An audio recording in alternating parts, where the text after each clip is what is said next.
വിശുദ്ധ യോഹന്നാൻ ശ്ലീഹ എഴുതിയ ഒന്നാം ലേഖനം, 1-ാം അധ്യായം 5 മുതൽ 2-ാം അധ്യായം 2 വരെയുള്ള തിരുവചനങ്ങൾ. ഇതാണ് ഞങ്ങൾ അവനിൽ നിന്ന് കേൾക്കുകയും നിങ്ങളോട് പ്രഖ്യാപിക്കുകയും ചെയ്യുന്ന സന്ദേശം. ദൈവം പ്രകാശമാണ്, ദൈവത്തിൽ അന്ധകാരമില്ല. അവിടുത്തോട് കൂട്ടായ്മയുണ്ട് എന്ന് പറയുകയും അതേസമയം അന്ധകാരത്തിൽ നടക്കുകയും ചെയ്താൽ നാം വ്യാജം പറയുന്നവരാകും, സത്യം പ്രവർത്തിക്കുന്നുമില്ല. അവിടുന്ന് പ്രകാശത്തിലായിരിക്കുന്നത് പോലെ നമ്മളും പ്രകാശത്തിൽ സഞ്ചരിക്കുന്നെങ്കിൽ നമുക്ക് പരസ്പരം കൂട്ടായ്മയുണ്ടാകും. അവിടുത്തെ പുത്രനായ യേശുവിന്റെ രക്തം എല്ലാ പാപങ്ങളിൽ നിന്ന് നമ്മെ ശുദ്ധീകരിക്കുന്നു. നമുക്ക് പാപമില്ലെന്ന് നാം പറഞ്ഞാൽ അത് ആത്മവഞ്ചനയാകും, അപ്പോൾ നമ്മിൽ സത്യമില്ലെന്ന് വരും. എന്നാൽ നാം പാപങ്ങൾ ഏറ്റുപറയുന്നെങ്കിൽ അവൻ വിശ്വസ്തനും നീതിമാനുമാകിയാൽ പാപങ്ങൾ ക്ഷമിക്കുകയും എല്ലാ അനീതികളിൽ നിന്ന് നമ്മെ ശുദ്ധീകരിക്കുകയും ചെയ്യും. നാം പാപം ചെയ്തിട്ടില്ല എന്ന് പറഞ്ഞാൽ നാം അവനെ വ്യാജം പറയുന്നവനാക്കുന്നു, അവന്റെ വചനം നമ്മിൽ ഉണ്ടായിരിക്കുകയുമില്ല.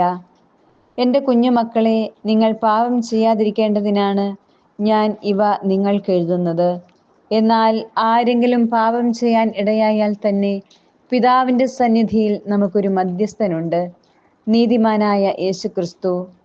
അവൻ നമ്മുടെ പാപങ്ങൾക്ക് പരിഹാര ബലിയാണ്, നമ്മുടെ മാത്രമല്ല ലോകം മുഴുവൻ്റെയും പാപങ്ങൾക്ക്. നമ്മുടെ കർത്താവായ മിശിഹായ്ക്ക് സ്തുതി. വിശുദ്ധ മത്തായി എഴുതിയ സുവിശേഷം 11-ാം അധ്യായം 25 മുതൽ 30 വരെയുള്ള വാക്യങ്ങൾ.